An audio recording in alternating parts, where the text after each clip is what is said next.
Perkenalkan, nama aku Hafizah Fitri Aini, NIM 074. Halo guys, aku Ida Fajriah, NIM 072. Halo guys, aku Lailatul Munadiroh, NIM 088. Kita dari Kelompok 1.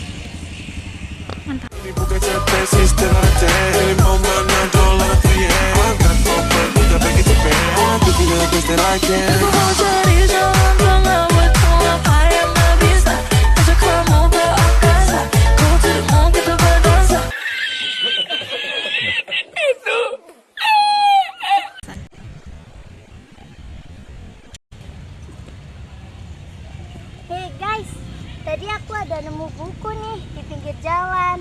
Judulnya tentang sejarah dunia, kayaknya udah dibuang deh. Wah, Ja, kayaknya kalau sejarah makanan pasti ini pizza karena layernya banyak. Bayangin aja dari zaman purba sampai modern. Tapi serius deh, buku ini bikin penasaran tahu. Yuk buka, siapa tahu ada cerita seru. Oke, tapi jangan langsung obrolin serius ya kayak di kelas. Mulai dari dasar sejarah itu kayak menurutku kayak album manusia yang banyak gitu loh. Jadi kayak cerita dari manusia yang zaman purba sampai ke zaman sekarang. Keren penjelasannya. Jadi bukan tentang hafalan tanggal doang ya, kayak perjalanan sejarah yang nyata. Iya, dan dari situ juga kita bisa lihat perkembangannya masyarakat. Masyarakat manusia, bayangin aja. Dulu manusia cuma nomaden, berburu mamut sambil lari-larian dari badai. Terus boom! Mereka nemu cara bercocok tanam, bikin desa, sampai akhirnya kota besar kayak Jakarta sekarang. Semua karena adaptasi dan inovasi loh. Betul banget. Perkembangan sejarah itu kayak step by step gitu.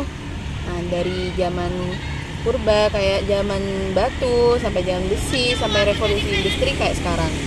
Nah, maka dari itu manusia tuh bikin aturan supaya di kehidupan ini nggak chaos. Makanya masyarakat kita sekarang kayak punya HP, internet.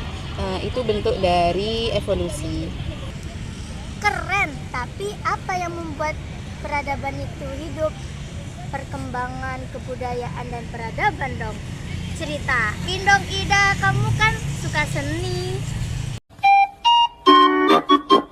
Yoi, kebudayaan itu kayak jiwa masyarakat, kayak tradisi, lagu, tarian, makanan, dan semua cerita rakyat yang diwarisinya itu turun-temurun. Misalnya, wayang di Indonesia yang ngajarin moral lewat cerita epik.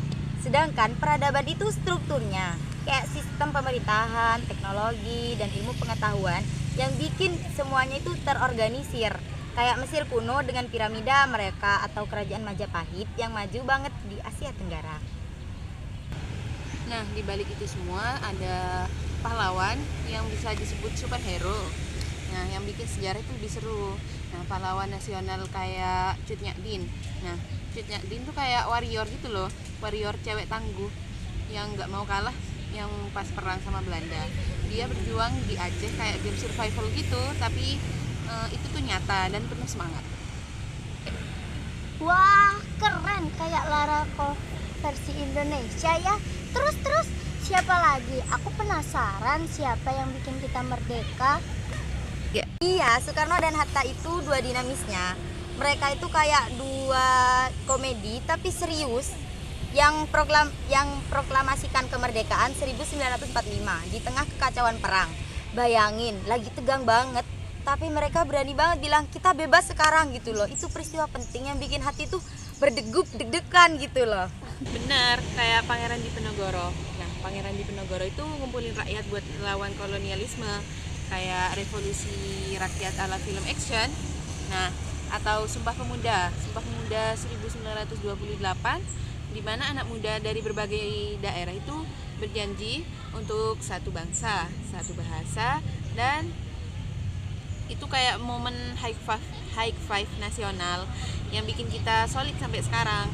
Bahkan reformasi 1998 yang mana saat itu rakyat turun ke jalan untuk merubah sistem kayak pesta yang besar gitu loh, yang bikin Indonesia lebih demokratis. Beneran bikin merinding, tapi asik. Jadi pahlawan-pahlawan dulu bukan cuma nama doang, tapi kayak temen yang ngingetin kita. Kalau dulu bisa ngelawan tantangan, kita juga harus bisa dong. Persis, mereka inspirasi buat kita hadapi masalah hari ini. Kayak pandemi atau isu lingkungan sejarah bikin kita kuat. Setuju. Cerita kali ini bikin hari ini kita seru deh. Next time kita cari itu deh, sejarah lokal yang lain yuk. Deal. Thanks obrolan hari ini guys. Sekarang lapar, cari makan yuk. Ayo.